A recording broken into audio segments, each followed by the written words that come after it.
આશરે 300 વર્ષ પહેલા પાલીતાણાની ગારિયાધારવાળી ગાદી ઉપર કાંધાજીના કુંવર સવાજી ગોહિલ રાજ કરતા હતા। 18 વર્ષની અવસ્થા હતી। લોહીના ટીપે ટીપામાંથી જુવાની પોકાર કરતી હતી, મને રમવા દે, મોતની સાથે રમવા દે।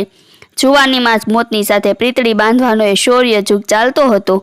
એક દિવસ કચેરીમાં દરબારના વૃદ્ધ મામાને દમ ચડ્યો। ઉધરસ ખાતા ખાતા એના મોંમાંથી લાળ પડી ગઈ। સવાજીએ મોં મલકાવી કહ્યું, અરે મામા, ગોળપણમાં માણસને જીવવું છે ગમતું હશે? આ દમ ચડે, નાકે લીટું વહી જાય, મોઢે લાળું વરસે, એમાં શી મજા પડે છે? મામા બોલ્યા, ભાઈ શું કરવું? મોત આવે ત્યારે છુટકારો થાય ને? મોત તો આપણે બોલાવીએ ત્યારે હાજર જ છે ને મામા, ઈશ્વર ક્યાં આડો હાથ દેવા આવે છે? એ તો વાત થાય બાપ, પ્રાણ કાઢી નાખવે એ કાંઈ રમત વાત છે? ના મામા, વાત નહીં, સાચું કહી બતાવું, લ્યો આ પ્રતિજ્ઞા છે કે 30 વર્ષે મારે દેહ પાડી નાખવો। આખી કચેરીમાં મોં કાળા પડી ગયા। સૌ જાણતા હતા કે સવાજીની પ્રતિજ્ઞા એટલે લોઢે લીટી। મામાને મરવા જેવું થઈ પડ્યું। સવાજીના બહેન સાસરે હતા ત્યાં એમણે ખબર પડી, બહેન ગારિયાધાર આવ્યા। ભાઈની પાસે કાપડાની માગણી કરી। ભાઈ કહે, બોલો બહેન, જે માંગો તે આપું। ભાઈ, હું માંગુ છું કે તું 5 વર્ષ વધુ દેહ રાખ। હસીને સવાજી બોલ્યો, અરે બહેન મૂર્ખી, 5 વર્ષ વધારે જીવું તો તારી પાસેથી ઉલટું કાપડું લીધું કહેવાય, માટે જા, મારી 30 વર્ષમાંથી 5 વર્ષ તને કાપડાના કરી આપું છું, એટલે હવે હું 30 ને બદલે 25 વર્ષ જ દેશ પાડીશ। ધ્રુસકે ને ધ્રુસકે રોતી રોતી બહેન ચાલી ગઈ। ભાઈનું બોલ્યું કોઈથી ફરે તેમ નહોતું। બહેન ભાઈને બરાબર ઓળખતી હતી। મોતની વાટ જોતા જોતા સવાજીના વરસ વીતવા લાગ્યા, પણ ધીંગાણાનું ટાણું જ ન આવે। ઘણે ઠેકાણે જઈને મસ્તી કરી આવે, પણ કોઈ એની સાથે લડવા જાય નહીં।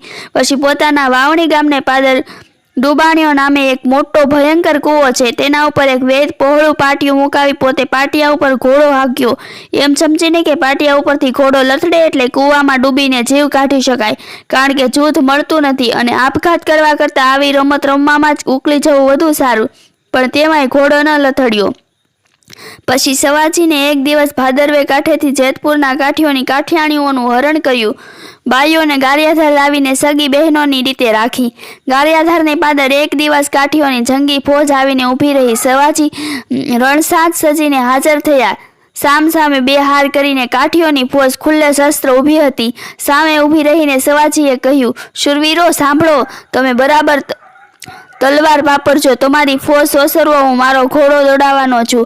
તમારી બાઈઓને મેં મન વચન કાયાથી મા બહેનો ગણી છે કે નહીં તેની સાબિતી બતાવું છું।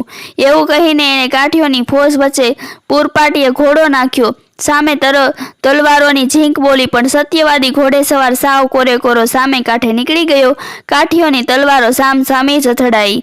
સામે પડખેથી ફરીવાર સવાજી બોલ્યો, શૂરવીરો, આખા જગતની બાઈઓને મેં મન વચન કાયાથી મા બહેનો ગણી છે કે નહીં તેની સાક્ષી હવે જોશો। એમ કહીને પાછો ફોજ વચ્ચે ધસ્યો। ધડીંગ ધડીંગ કાઠીઓની તલવારો સામ સામે અફળાઈ।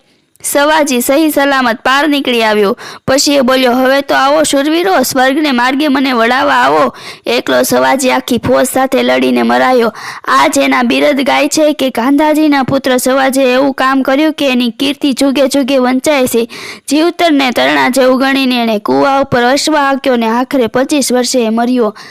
આવી જ વાર્તાઓ સાંભળવા માટે મારી ચેનલને લાઇક કરો, શેર કરો અને સબસ્ક્રાઈબ કરો।